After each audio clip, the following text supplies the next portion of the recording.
نحمده ونصلي على رسوله الكريم أما بعد فأعوذ بالله من الشيطان الرجيم بسم الله الرحمن الرحيم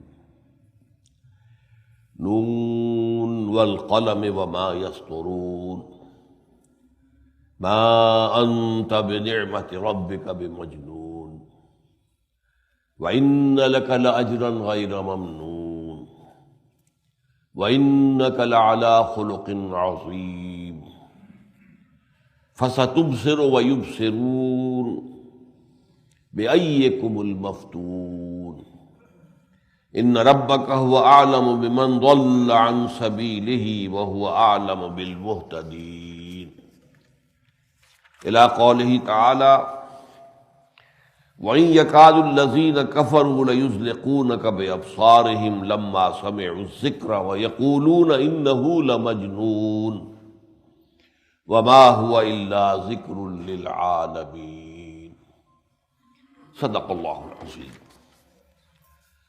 رب اشرح لي صدری ويسر لي أمری واحلل عقدۃ من لسانی یفقہوا قولی۔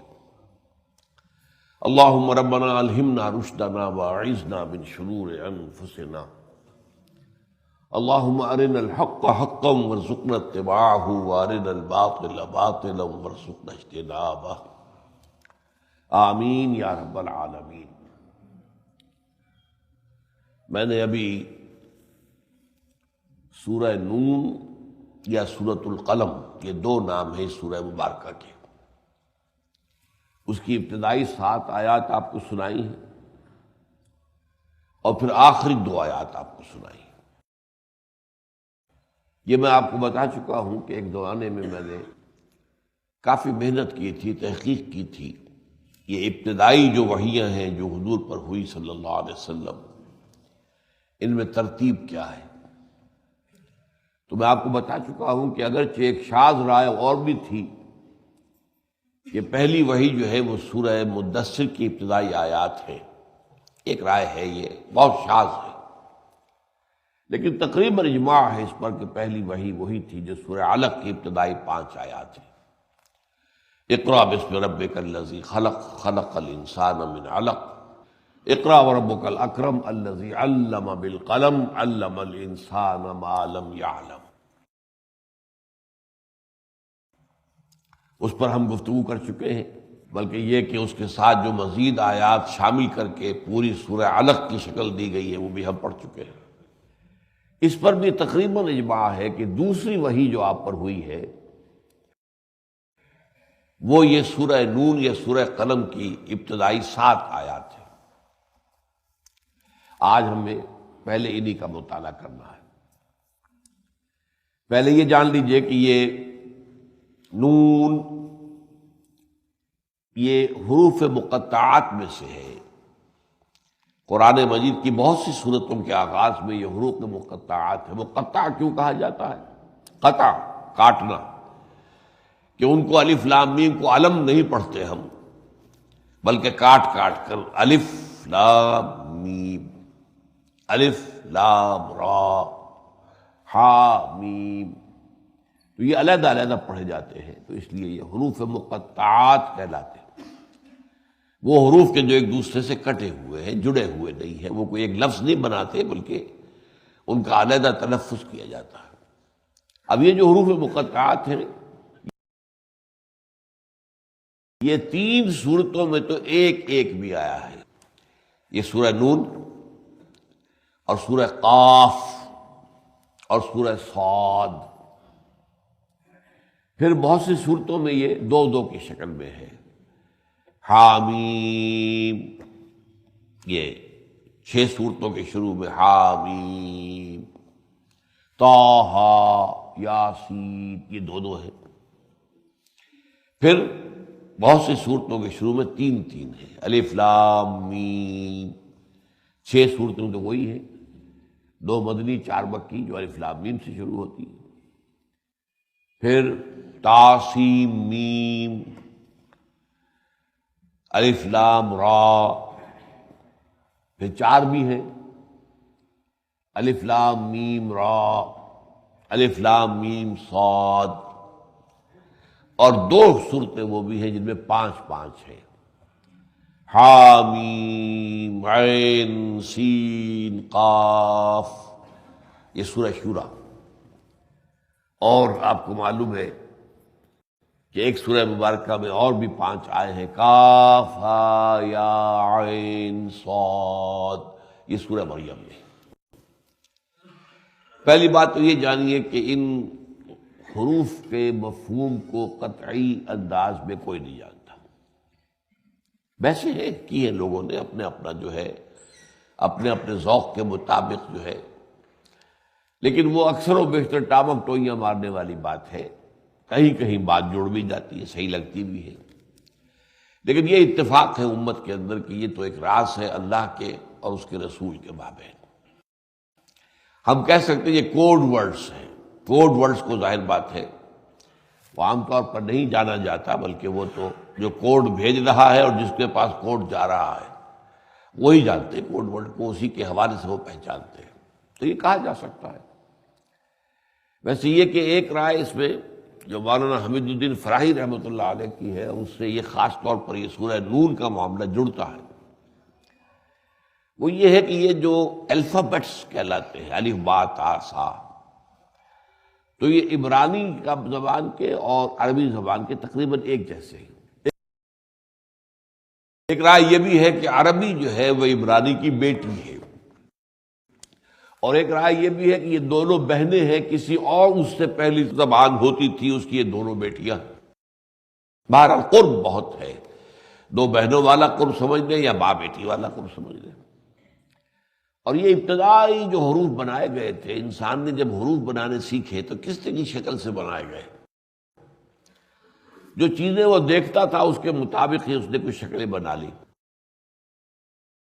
الف کو وہ لکھتے تھے یوں کر کے، صرف الف ہمارا سیدھا اردو کا تو سیدھا ہوتا ہے نا، عربی میں آپ کو معلوم ہے اوپر ایک گھونڈی ڈالتے ہیں، یہ اصل میں بیل کے سر کے مانند تھا۔ با، یہ با بیت، بیت کے معنی گھر، اور گھر پہلے جب انسان نے گھر بنائے ہیں وہ بغیر چھت کے ہوتے، چھت ڈالنا تو بہت بعد میں سیکھا ہے نا، بس یہ کہ یہ میرا رقبہ ہے تو وہ دیواریں کھڑی کر دیتے تھے، معلوم ہو جائے کہ یہ آپ کا ہے، یہ اس کا ہے، یہ اس کا ہے، وہ رقبہ جو ہے دیوار جو ہے بس وہی حد فاصل ہے، چھت تھی نہیں۔ تو الفا بیتا، بیت گھر، بیٹا آپ کو معلوم ہے انگریزی میں بھی الفا بیٹا، تو یہ بیت جو ہے بیت سے بنا ہے گھر سے۔ ایسے ہی بہت سی مثالیں۔ توئے وہ سانپ کی شکل میں لکھا جاتا تھا، سانپ پھن اوپر ہے اور پھر نیچے کنڈلی ماری ہوئی ہے اس نے، تو توئے جو ہے وہ بنتا ہے۔ میم جو ہے سمندر کے ایک لہر کی طرح بنتا تھا میم۔ تو یہ آپ دیکھتے ہیں کہ جن جن صورتوں کے اندر سمندر کے پھٹ جانے والا معجزہ حضرت موسیٰ کا مذکور ہے وہاں یہ میم ضرور ملے گا آپ کو، اور یہ کہ گائے کے ذبح کا معاملہ جہاں تھا وہاں وہ الف گائے کا سر جو ہے وہ آپ کو ملے گا۔ اس طریقے سے یہ نون کا خاص معاملہ کیا ہے کہ نون لکھتے تھے یا ایک ہم تو گہرا کر کے لکھتے ہیں نا، عرب یوں لکھتے تھے بس جیسے ایک ہلکا سا کرو اور ایک طرف نقطہ بیچ میں نہیں، ایک طرف، یہ مچھلی کی آنکھ اور مچھلی یہ شکل بنتی تھی، تو یہاں پھر عربی زبان میں نون کے معنی ہی مچھلی ہو گئے۔ تو حضرت یونس علیہ السلام کو وَظَنُّونَ اِذْ ذَهَبَ مُغَاضِبًا، نون والا، نون مچھلی، کیونکہ اس سورت کے آخر میں بھی حضرت یونس کا ذکر ہے، تو اس اعتبار سے یہ سورہ مبارکہ کے آغاز میں نون سے یہ اشارہ ہو رہا ہے۔ واللہ عالم، یہ میں نے بتایا ہے کہ جسچرز ہیں، یہ اپنے اپنی سوچ، اپنی اپنی جو ہے تحقیق کے مطابق کچھ لوگوں کی آراء ہے، ان میں وزن بھی ہے، لیکن آخری بات یہی ہے کہ یہ ان کا حتمی اور یقینی مفہوم اور معنی یہ راز ہے اللہ اور اس کے رسول کے مابین، واللہ عالم۔ تو نون کا یہاں پر ذکر جو ہے خاص طور پر اس لیے کہ آخر میں حضرت یونس علیہ السلام جنہیں قرآن مجید خود کہتا ہے سورہ انبیاء میں ذَنُّونَ اِذْ ذَهَبَ مُغَاضِبًا، وہ نون والا، مچھلی والا، یہاں مچھلی والے کے الفاظ آئیں گے سورت کے آخر میں، لیکن وہاں پر وہ جو ہے مچھلی کے لیے نون کا لفظ نہیں آیا ہے، لیکن دوسری سورت انبیاء میں نون کا لفظ مچھلی کے لیے آیا، ذَنُّونَ۔ تو نون والقلم وما یسطرون، اور قسم ہے قلم کی اور جو وہ لکھتے ہیں۔ اب یہ میں پہلے عرض کر چکا ہوں کہ پہلی وحی میں بھی قلم کا ذکر ہے، پڑھنے پڑھانے کا ذکر ہے، تعلیم کا ذکر ہے، اقرا کا ذکر ہے، پڑھو، اور علم بالقلم علم الانسان ما لم یعلم۔ تو بہت مشابہت ہے کہ دوسری وحی میں بھی قلم کی قسم اللہ تعالیٰ کھا رہا ہے۔ اور قسم سے مراد کیا ہے؟ گواہی۔ اصل میں جو انسانی علم ہے، جو بھی انسان نے حاصل کیا ہے، میں نے اس تفصیل سے بیان کیا ہے، یاد ہوگا آپ کو، کہ ایک ایکوائرڈ نالج ہے اور ایک ریویلڈ نالج ہے۔ ایک انسان نے خود حاصل کیا ہے قدم بقدم چل کر، اور اپنے حواس خمسہ کو بروئے کار لاتے ہوئے، اور حواس خمسہ سے جو ڈیٹا مہیا ہو، جو آبزرویشن اسے ملے، جو اعداد و شمار جمع ہو جائے، انہیں فیڈ کیا جائے اس کمپیوٹر کے اندر جو یہاں ہے کھوپڑی کے اندر، اور پھر یہ کہ اس سے نتیجے نکالے جائیں۔ جو نتیجہ نکلا اسے میموری کے اندر، کمپیوٹر میں میموری بھی ہوتی ہے، آپ نے میموری میں ڈال دیا۔ اب مزید غور کیا، مزید سوچا، مزید جو ہے وہ مشاہدہ کیا، مزید چیزوں کے اوپر غور کیا، تو کچھ اور چیز نئی سامنے آ گئی، اس سے پھر نتیجہ نکالا کمپیوٹر نے، اس کو پچھلے نتیجے کے ساتھ ٹیلی کیا، اب اس سے ایک اور نتیجہ نکل آیا، اس کو میموری میں ڈال دیا۔ اس طریقے سے اب پھر اس کے بعد ایک نسل میں یہ کام جتنا ہوا اس کو قلم کے ذریعے سے محفوظ کر دیا گیا، تو اگلے نسل کو وہ مل گیا ذخیرہ۔ اب اس کے لیے سٹارٹنگ پوائنٹ کیا ہے؟ جو پچھلی نسل نے جو کچھ بھی سوچا تھا، دیکھا تھا، سنا تھا، غور کیا تھا، نتائج نکالے تھے، اگلی نسل کو وہ تیار شدہ مال قلم کی شکل میں مل گیا۔ اگر یہ لکھنے کا رواج نہ ہوتا تو کیا ہوتا؟ پھر اس علم کی رفتار جو بہت سست ہوتی، بہت سست ہوتی، اس لیے کہ ایک نسل سے دوسری نسل کو منتقل ہونے کا کوئی ذریعہ ہی نہ ہوتا۔ تو یہاں اس قلم کی قسم کھائی جا رہی، اس سے مراد یہ ہے کہ انسان کا سارا علم جو انسان نے جمع کیا ہے، چاہے وہ قدم بقدم چلا ہے، رفتہ رفتہ ہوا ہے، تھوڑا تھوڑا کر کے ہوا ہے، لیکن اس کا ذریعہ قلم بنا ہے۔ تو قسم کے معنی گواہ، گواہ ہے وہ علم جو انسان نے قلم کے ذریعے حاصل کیا۔ نون والقلم وما یسطرون ما انت بنعمت ربک بمجنون۔ اے محمد صلی اللہ علیہ وسلم، آپ اللہ کے فضل و کرم سے، اس کی نعمت سے مجنون نہیں ہیں۔ یہ کیوں کہا جا رہا ہے؟ یہ اس وحی کی مرکزی آیت ہے، اس لیے کہ آپ خود اس کا اندازہ کر سکتے ہیں کہ ایک شخص ہے، 40 برس تک ہمارے مابین رہا، ٹھیک ہے، بہت شریف آدمی تھا، سچا آدمی تھا، وعدہ پورا کرتا تھا، جھوٹ نہیں بولتا تھا، دھوکہ نہیں دیتا تھا، دیانت دار تھا، امین تھا، الصادق تھا، سب تھا، لیکن اس نے اس سے ایسی بات تو پہلے کبھی نہیں کہی تھی۔ یہ اچانک کیا ہوا؟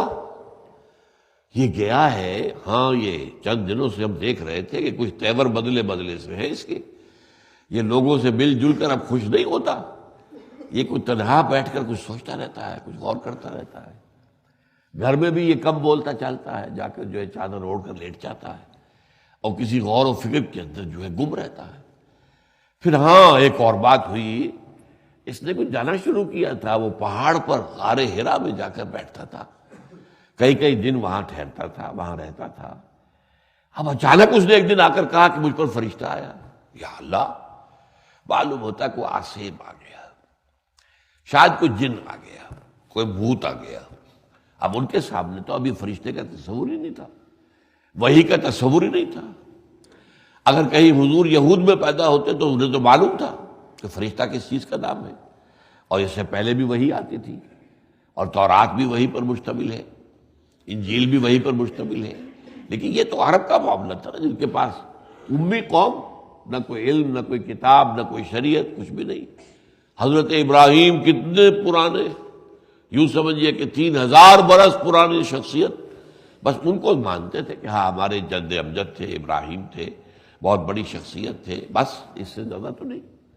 نہ ابراہیم کے کوئی صحیفے ان کے پاس تھے، حالانکہ قرآن میں صحف ابراہیم کا ذکر موجود ہے، لیکن یہ کہ ان کے پاس تو نہیں تھے، بنی اسماعیل کے پاس موجود نہیں تھے۔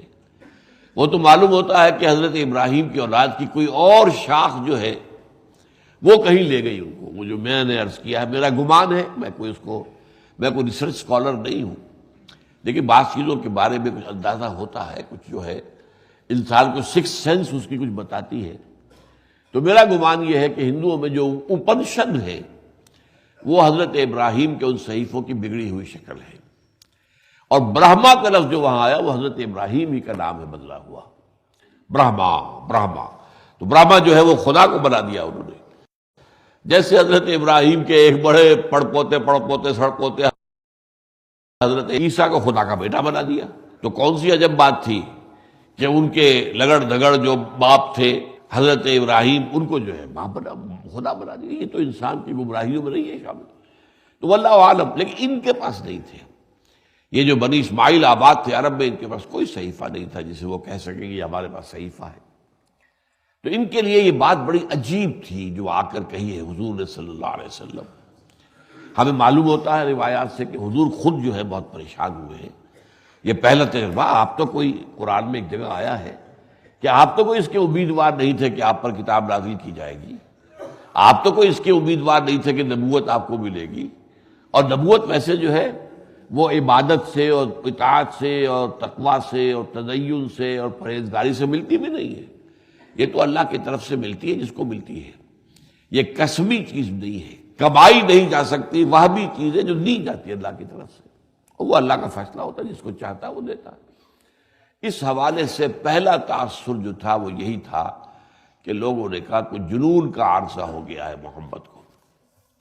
اب اس میں یہ سمجھنے کی بات ہے کہ یہ جو پہلا رد عمل تھا یہ دو اعتبارات سے تھا. شروع میں تو اس میں ہمدردی کا غلبہ زیادہ تھا. اچھے بھلے انسان تھے، بھائی پتہ نہیں کیا ہوا ہے، یہ کیا ہوا، یہ کیا عارضہ لاحق ہو گیا ہے. اب آپ کو معلوم ہے کہ یہ جو درمیانی دور کے اندر جو بھی یورپ کے اندر مستشرقین نے جو کچھ حضرت حضور کی سیرت کے بارے میں لکھا ہے تو یہی کہا تھا نا کہ وہی کیا دماغی عارضہ ہے. یہ تو یوں سمجھیے کہ جیسے کسی کو دورہ پڑتا ہے تو اس طرح کے دورے جو ہے وہ پڑتے تھے حضور کو صلی اللہ علیہ وسلم. مرگی کا دورہ پڑ جاتا ہے، کبھی ایک آدمی کو چیزیں نظر آنے لگتی ہیں، کوئی چیز باہر موجود نہیں ہوتی، ہیلوسینیشنز. کبھی آوازیں سنتا ہے حالانکہ آواز دینے والا کوئی نہیں ہوتا، اس کے اپنے کان میں ہی آوازیں پیدا ہو رہی ہوتی جو ہیلوسینیشن. تو انہوں نے سمجھا وہی یہی کچھ ہے. تو اب ظاہر بات ہے کہ یہ تو خیر انہوں نے تو بڑے فلسفوں کے بعد یہ بات کہی ہے اور بہت ڈٹائی کے ساتھ کہی ہے لیکن یہ ہے کہ وہاں پہلا تاثر جو ہے میں جو بتانا چاہ رہا ہوں وہ یہ ہے کہ یہ ایک نارمل تاثر بھی تھا. یہ نہیں ہے کہ یہ مخالفانہ ہی ہو، بعد میں مخالفانہ بن گیا ہے، لیکن شروع میں یہ مخالفانہ نہیں تھا بلکہ اس میں تعصف کا، ہمدردی کا پہلو تھا کہ بہت اچھے آدمی تھے، بڑے نارمل آدمی تھے، بال بچوں دار آدمی تھے، شادی شدہ آدمی تھے، اور یہ آپ بڑے اچھے کاروباری تھے، معاملات کے اندر کھڑے تھے، زبان کے سچے تھے. بھئی یہ پتہ نہیں کیا ہوا ہے. یہ معلوم ہوتا ہے کہ کہیں نہ کہیں کوئی جو ہے کوئی دماغی عارضہ ہو گیا ہے. یا مجنون کے معنی یہ بھی ہے، مجنون اسے بھی کہتے ہیں جس کا توازن ذہنی ٹھیک نہ رہے، اور مجنون اس کو بھی کہتے تھے جس پر جن آ گیا. جن ہی سے مجنون بنا ہے نا، جن سے مفعول کیا بنے گا؟ مجنون، جن آیا ہوا. آسیب زدہ جسے ہم کہہ دیتے آسیب زدہ، کوئی جن آ گیا ہے. اب یہ بات جب حضور نے سنی تو ظاہر بات ہے کہ آپ کو جو صدمہ ہوا ہوگا اس کا آپ اندازہ کیجیے. آپ کے لیے بھی اگرچہ بات نئی تھی، نیا تجربہ تھا، آپ پریشان بھی تھے. آپ نے اپنے گھر آ کر جو ہے پہلی وحی کے بعد اپنی زوجہ محترمہ سے جو کہا وہ کیا تھا کہ یہ مجھے کیا ہوا ہے، میں شاید مجھے تو اپنی جان کا اندیشہ ہو گیا ہے، میں یہ کیا بات ہوئی ہے میرے ساتھ. تو حضرت خدیجہ نے تصدیق کی. وہ صدیقہ ہے، الصدیقۃ الاولی، سب سے پہلی صدیقہ وہ در حقیقت خدیجہ ہے رضی اللہ تعالیٰ عنہ. صدیق اکبر حضرت ابوبکر تو بعد میں ہے. سب سے پہلے تو آ کر حضور نے اپنی اہلیہ کو بتایا نا. انہوں نے کیا کہا؟ نہیں آپ فکر نہ کریں، اللہ تعالیٰ آپ کو ضائع نہیں کرے گا. آپ تو غریبوں کی سرپرستی کرتے ہیں، آپ بھوکوں کو کھانا کھلاتے ہیں، آپ بیواؤں اور یتیموں کی سرپرستی کرتے ہیں، آپ کے اندر تو یہ اخلاق موجود ہے، اللہ آپ کو ضائع نہیں کرے گا. پھر وہ آپ کو لے کر چلی گئی ورقہ بن نوفل کے پاس. چچا داد بھائی تھے، ورقہ ابن نوفل اصل میں وہ جو ہے وہ حق کی تلاش میں، اب ظاہر بات ہے کہ حضور پر جب تک بعثت نہیں ہوئی ہے اور جب تک وحی نہیں آئی ہے تو دین حق کون سا تھا؟ حضرت عیسیٰ کا. 600 سال پہلے تھے نا حضرت عیسیٰ علیہ السلام. ہم سے تو آج حضور کا فاصلہ 1400 برس کا ہو گیا ہے نا، لیکن اس وقت تو حضرت عیسیٰ کا فاصلہ حضور سے کتنا تھا؟ 600 برس. 610 عیسوی میں آپ پر وحی آئی ہے، تو آپ 600 برس سے بھی کم، اس لیے کہ حضرت مسیح جو ہے آسمان پر اٹھائے گئے ہیں 30 اور 40 کے درمیان سن عیسوی میں، اس لیے کہ حضرت مسیح کی پیدائش سے لیتے ہیں سن عیسوی کا آغاز. تو اس لیے 600 برس کا بھی فصل نہیں تھا، اس لیے کہ حضرت مسیح کی پیدائش سے لیتے ہیں سن عیسوی کا آغاز. تو اس لیے 600 برس کا بھی فصل نہیں تھا. تو یہ جو تلاش حق میں پھر یہ شام چلے گئے تھے ورقہ، اور وہاں عیسائی ہو گئے تھے اور تورات کے بڑے عالم تھے. چنانچہ یہ لکھا جاتا ہے ان کے بارے میں کان یکتب التوراۃ فی العبرانیہ والعربیہ، وہ تورات لکھا کرتے تھے عبرانی زبان میں بھی اور عربی زبان میں بھی. اتنے بڑے عالم تھے. بوڑھے بہت ہو چکے تھے، بینائی جا چکی تھی، تقریباً نابینا تھے. ان کے پاس حضرت خدیجہ لے کر گئیں کہ ذرا سنیے اپنے بھتیجے سے یہ کیا کہہ رہے ہیں، ان کے ساتھ کیا واقعہ پیش آیا ہے. تو انہوں نے کہا کیا بھتیجے کیا کہتے ہو، کیا دیکھا ہے؟ حضور نے بیان کیا تو ان کا کہ یہ تو وہی ناموس ہے جو موسیٰ پر نازل ہوا تھا، عیسیٰ پر نازل ہوا تھا، وہی فرشتہ ہے جو آیا ہے، اور اللہ کرے کہ میں اس وقت تک زندہ رہوں جب یہ تمہاری قوم تمہیں یہاں سے نکالے گی، میں تاکہ تمہاری مدد کر سکوں. حضور کیا حیران ہوئے، ابا مخرجیہم، کیا آپ کیا کہہ رہے ہیں برکا، یہ میری قوم مجھے نکال دے گی مکے سے؟ یہ تو میری بڑی عزت کرتے ہیں، مجھ سے محبت کرتے ہیں، یہ تو میری قدموں کے نیچے اپنی آنکھیں بچھاتے ہیں، یہ تو الصادق الامین انہوں نے مجھے خطاب دیے ہوئے، یہ مجھے نکالیں گے؟ اب آپ اخرجیہم، کیا وہ مجھے نکال دیں گے؟ انہوں نے کہا ہاں، جس پر بھی یہ ناموس آیا ہے اللہ کی طرف سے اس کی قوم اس کی دشمن ہوتی رہی ہے، تو آپ کی قوم آپ کی دشمن ہو جائے گی. بہرحال چند دنوں کے بعد حضرت ورقہ ابن نوفل کا جو انتقال ہو گیا. انہیں صحابہ میں شمار نہیں کرتے، اس لیے کہ لفظ ایمان نہیں آیا، اس لیے کہ ابھی تک حضور نے اپنے اوپر ایمان لانے کی دعوت دی ہی نہیں تھی. یہ رسالت جو ہے حضور کی وہ شروع ہوئی ہے سورہ مدثر سے.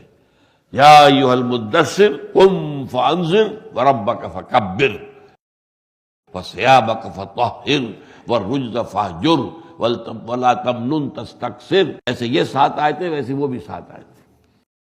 لیکن یہ ہے کہ اس سے پہلے ابھی نبوت جو ہے اس کا ظہور ہو گیا ہے، لیکن ابھی رسالت کا معاملہ شروع نہیں ہوا، اس لیے انہیں صحابہ میں شمار نہیں کرتے.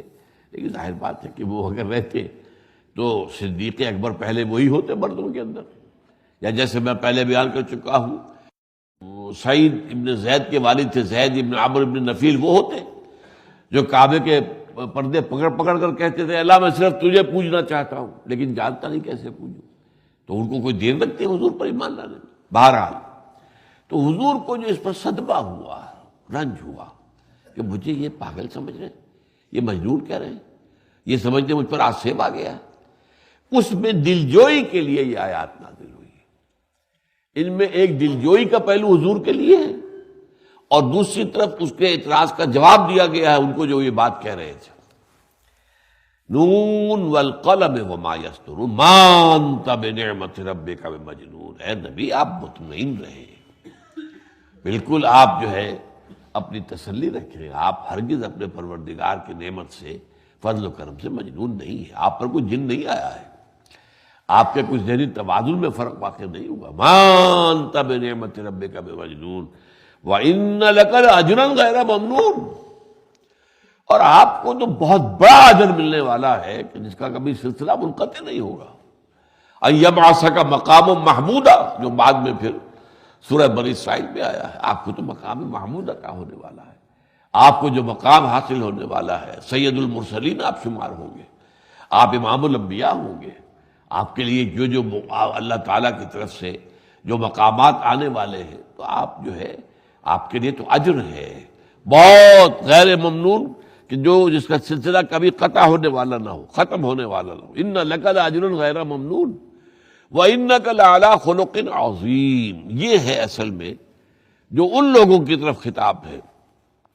اور آپ تو بظاہر تو حضور سے بات ہو رہی ہے، اور آپ تو یقیناً خلق عظیم پر فائز ہیں، اخلاق فاضلہ، اخلاق کی بلندیوں پر ہے۔ کیا کسی نے مجنون ایسا بھی دیکھا ہے؟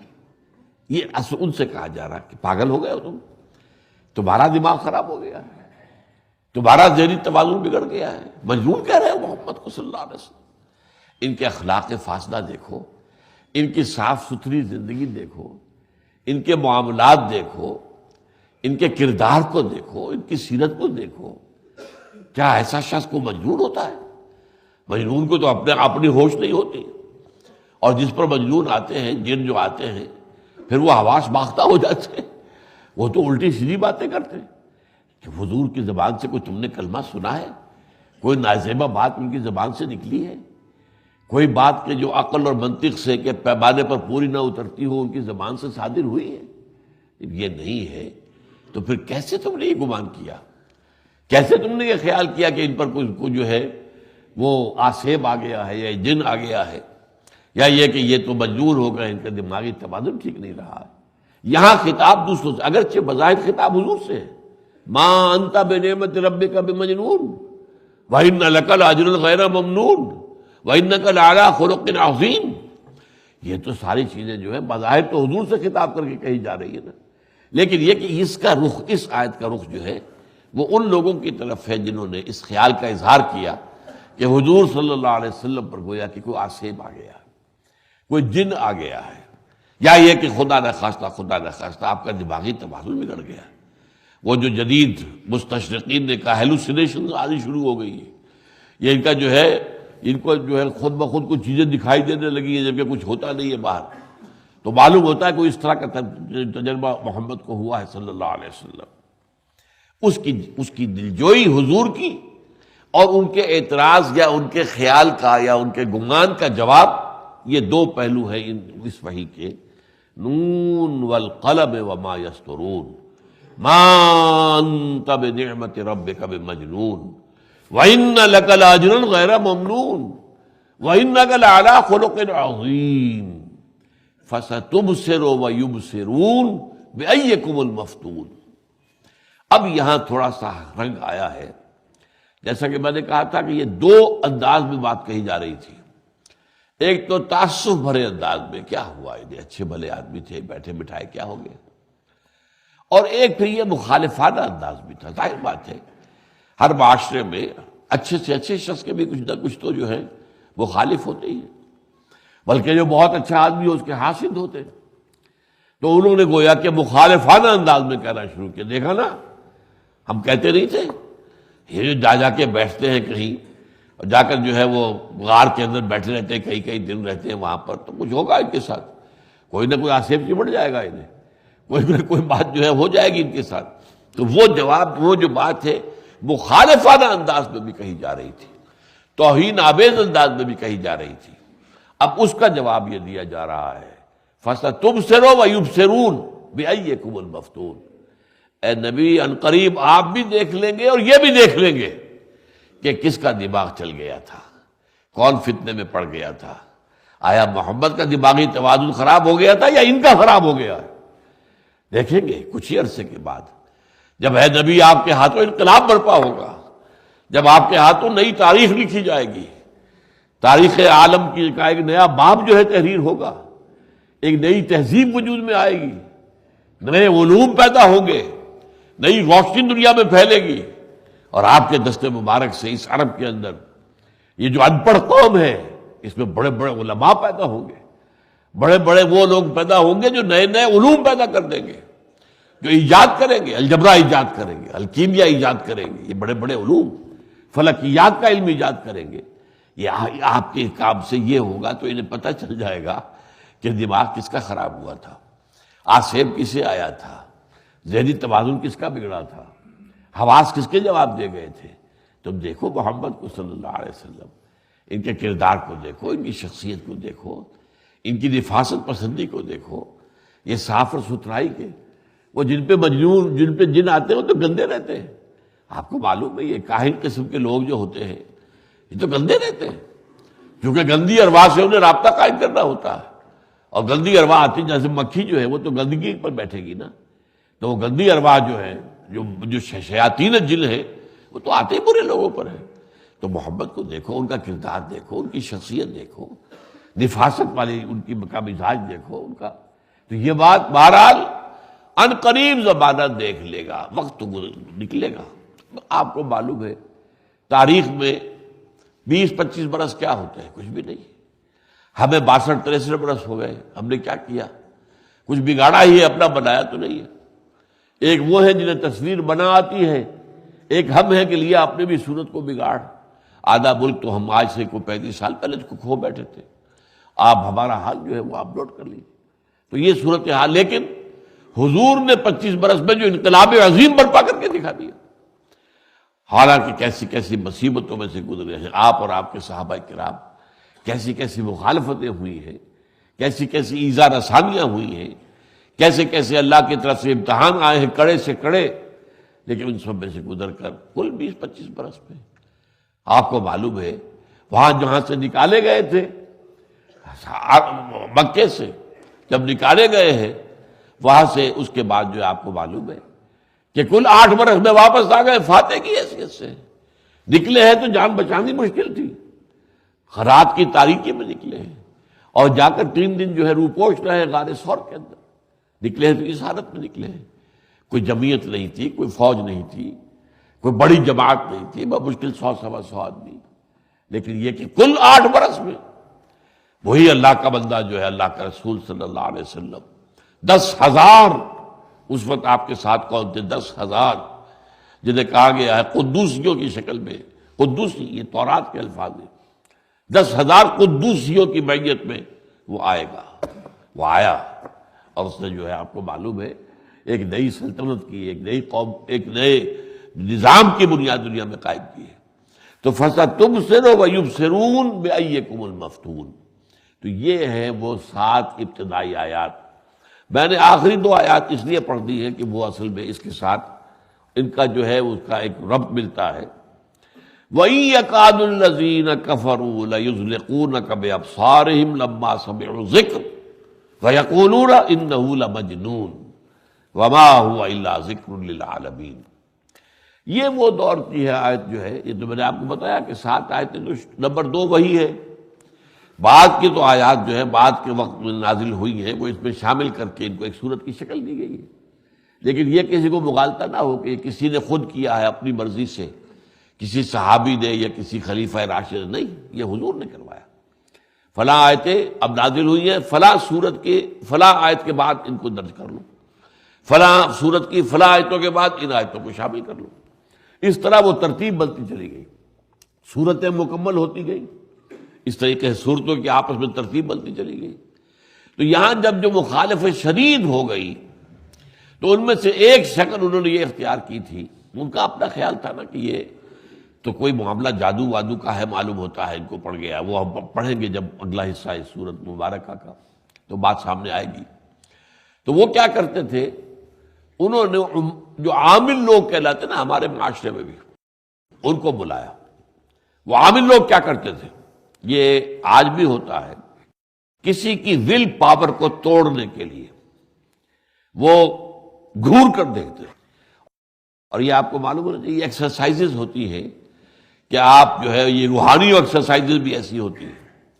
مثلا یہ کہ روحانیت اپنی قوت ارادی کو مضبوط کرنے کے لیے ایک طریقہ یہ صوفیہ میں مستعمل ہے یہ چیزیں کہ آپ سفید رات کے پچھلے پہر سفید کپڑے پہنے سفید چادر پر بیٹھے اور وہاں ایک نقطہ لگا لیں سفید چادر کے اوپر، اور پھر اس نقطے کو نگاہ جمائے رکھیں، دیکھتے رہے دیکھتے رہے دیکھتے رہے دیکھتے رہے، پلک جھپکنے نہ پائے، پلک جھپکنے نہ پائے، بس یہ جو ہے اس سے بھی انسان اپنی قوت ارادی کو مضبوط کرتا ہے، اور بسا اوقات واقعتاً ان نگاہوں میں اتنی قوت پیدا ہو جاتی جس کو دیکھتے ہیں وہ ڈر جاتا ہے یا اس کی پلک فوراً جھپک جاتی ہے۔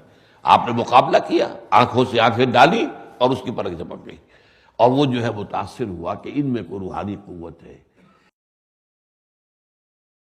اس طرح کے کچھ لوگوں کو بلا کر حضور پر یہ تباہ آزمائی یہ ہتھیار استعمال کیا وَإِن يَكَادُ الَّذِينَ كَفَرُوا لَيُزْلِقُونَكَ بِأَبْصَارِهِمْ لَمَّا سَمِعُوا الذِّكْرَ۔ اور یہ جو کافر ہیں جو اب انکار کر رہے ہیں، اب یہ ظاہر بات ہے کہ بعد کا میں نے کہا تھا کہ یہ ان 7 آیتوں کے ساتھ ان کو وقتی زمانی اعتبار سے مت جوڑیے، یہ بعد میں جبکہ بھٹی گرم ہو گئی تھی، اختلاف شدید، مخالفت شدید، ادھر لوگ ایمان لے آئے، ادھر جو ہے ان کے اوپر ایذا ہو رہی ہے۔ تو حضور پر بھی یہ میں آپ کو بتا چکا ہوں کہ حضور پر پہلے 3 سالوں میں کوئی فزیکل اسالٹ نہیں ہوئی، بلکہ بعد میں بھی بہت کم ہوئی ہے، وہی جو میں پچھلی مرتبہ آپ کو گنوا چکا ہوں، بعض واقعات ابو جہل ہی کے ہیں وہ، لیکن یہ کہ فزیکل اسالٹ نہیں ہوئی۔ آپ کو تو آپ کی جو ول پاور ہے اس کو توڑنے کی کوشش کی گئی ہے، اور دوسروں پر بھی کسی کے اوپر کوئی تعظیم نہیں ہوئی پہلے 3 سال۔ ان کا خیال یہ تھا نا کہ جڑ بنیاد تو یہ محمد ہے، ان کی ذات ہے، ان کی شخصیت ہے، اگر کسی طرح ہم ان کی قوت ارادی کو ختم کر دیں تو بات ختم ہو جائے گی، باقی جو لوگ ایمان لائے ہیں ان کی تو کوئی حیثیت نہیں۔ لہذا ایک تو یہ کہ وربل پرسیکیوشن، جی پاگل ہے، اچھا ٹھیک ہے جی شاعر ہے، ٹھیک ہے جی ڈکٹیشن لیتے کسی سے، ایک جو ہے عجمی غلام اپنے پاس انہوں نے پکڑ کے رکھا ہوا ہے، گھر کے اندر قید کیا ہوا ہے، عجمی ہے وہ، عجمی جو ہے وہ تورات انجیل وغیرہ کا اور کتابوں کا پرانے جو ہے ان کا واقف ہے، ان سے ڈکٹیشن لیتے ہیں، وہ یاد کر لیتے ہیں، پھر ہمارے وہاں کے روز جماتے ہیں کہ وہی مجھ پر آئی۔ اس قسم کی باتیں تھیں کہ جو کرتے تھے، اور اس میں یہ بھی ہے کہ حضور کو رنج پہنچتا تھا، صدمہ ہوتا تھا۔ چنانچہ ایک سورہ ہجر ہے قرآن مجید کے اندر، اس کے اندر فرمایا گیا ہے وَلَقَدْ نَعْلَمُ أَنَّكَ يَضِيقُ صَدْرُكَ بِمَا يَقُولُونَ۔ اے نبی ہمیں خوب معلوم ہے کہ جو کچھ یہ کہتے ہیں آپ کے بارے میں، اس سے آپ کا سینہ بچتا ہے، آپ کو رنج ہوتا ہے، صدمہ ہوتا ہے، آپ کو تکلیف ہوتی ہے۔ وَلَقَدْ نَعْلَمُ أَنَّكَ يَضِيقُ صَدْرُكَ بِمَا يَقُولُونَ، لیکن یہ کہ آپ صبر کیجئے، جو بھی کچھ یہ کہہ رہے ہیں فَاصْبِرْ عَلَىٰ مَا يَقُولُونَ وَاهْجُرْهُمْ هَجْرًا جَمِيلًا، یہ جو تیسری وحی آئے گی اس میں یہ الفاظ آ جائیں گے۔ لیکن یہاں یہ کہ یہ ایک دوسرا کام کیا کرتے تھے، وہ ان عاملوں کو بلا کر اور کھڑا کرتے تھے، جب حضور قرآن مجید پڑھ کر سناتے تھے وہ گھورتے تھے، تاکہ اپنی اس قوت ارادی کے ذریعے سے حضور کی جو ہے قوت ارادی اسے کچل دے اور بچلا دے، حضور پڑھ نہ سکے، بیچ ہی میں رک جائے، آپ کا جو ہے وہ اندر ختم ہو جائے، آپ کی مقاومت، قوت مقاومت جو ہے اس کو شکست دے دے، اس کی طرف اشارہ ہو رہا ہے۔ وَإِن يَكَادُ الَّذِينَ كَفَرُوا لَيُزْلِقُونَكَ بِأَبْصَارِهِمْ، وہ تو اصل میں چاہتے ہیں کہ اپنی نگاہوں کے ذریعے سے، اپنی نگاہوں سے گھور کر دیکھ کر آپ کو پھسلا دیں، گڑبڑ کر دیں، آپ کے کلام کے اندر جو ہے وہ ایک بد نظمی پیدا ہو جائے، غیر منطقی انداز ہو جائے، آپ گھبرا جائیں، آپ کو پسینہ آ جائے۔ یہ سارے کرتب وہ آزما رہے تھے جب وہ نوٹ کر دیجئے میرے، جب بھٹی دہک گئی تھی، ابتدائی 7 آیات شروع کیے، اور جیسا کہ میں نے آپ سے عرض کیا ہے اس میں زیادہ پہلو کیا تھا، افسوس کا تھا، رنج کا تھا، پتہ نہیں کیا ہوا محمد کو صلی اللہ علیہ وسلم، یہ کیا حادثہ ہو گیا ان کے ساتھ، اچھے بھلے آدمی تھے، تو یہ رنگ غالب تھا۔ جبکہ وہ آیتیں نازل ہوئی نون والقلم وما یسطرون، تمہارا سارا سرمایہ علمی جو ہے یہی بتاتا ہے، ایسے کوئی پاگل ہوتے کیا؟ محمد جیسی شخصیت رکھنے والے جو ہے پاگل کی دنیا نے کبھی دیکھے ہیں؟ کبھی آصف زدہ آدمی کا انداز یہ ہوتا ہے؟ اس قدر کمپوزڈ، اپنی گفتگو میں مربوط، اپنے سیرت و کردار اور اعمال کے اندر کس قدر یہ منضبط اور کس قدر معتدل مزاج کے انسان صلی اللہ علیہ وسلم۔ کبھی تمہارا علمی سرمایہ جو قلم سے جمع کیا تم نے، وہ سارا سرمایہ تو گواہ ہے کہ نہیں، یہ تو مجنون نہیں ہو سکتے، یہ آصف زدہ نہیں ہو سکتے، یہ پاگل نہیں ہو سکتے، انہیں جنون کا کوئی عارضہ نہیں ہو سکتا۔ نون والقلم وما یسطرون ما انت بنعمت ربک بمجنون وان لک لاجرا غیر ممنون وانک لعلی خلق عظیم فستبصر ویبصرون۔ آپ بھی دیکھ لیں گے اور یہ بھی دیکھ لیں گے بأیکم المفتون، کہ کون تھا کہ جو بچل گیا تھا، کون تھا کہ جس کا دماغی توازن بگڑ گیا تھا۔ دنیا دیکھ لے گی، پوری دنیا گواہی دے گی، جبکہ تاریخ انسانی کا ایک عظیم انقلاب ہمارے اس بندے کے ذریعے سے رونما ہوگا۔ تو آخر میں جیسا کہ میں نے آپ سے کہا، یہ وہ دور ہے جب کہ بھٹی دہک گئی، اختلاف شدید ہو گیا، کشاکش شدید ہو گئی۔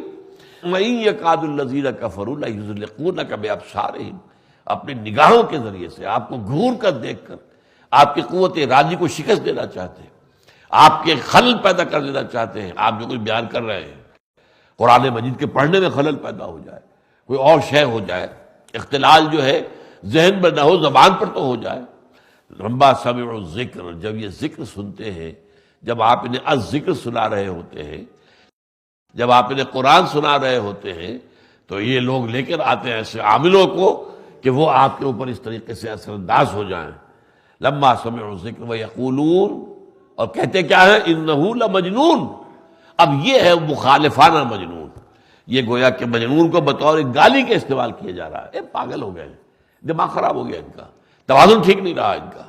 تو اس حوالے سے اب اس کا جواب دیا گیا، وما هو الا ذکر للعالمین، تم جنہیں مجنون کہہ رہے ہو، یہ تو تمام جہانوں کے لیے تذکرہ ہے، یاد دہانی ہے، اللہ کی طرف بلانے والے ہیں۔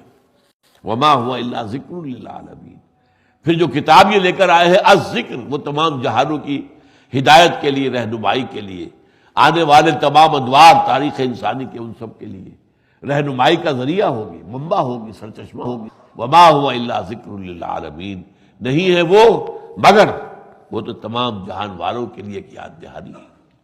بارک اللہ لی ولکم فی القرآن العظیم ونفعنی وإیاکم بالآیات والذکر الحکیم۔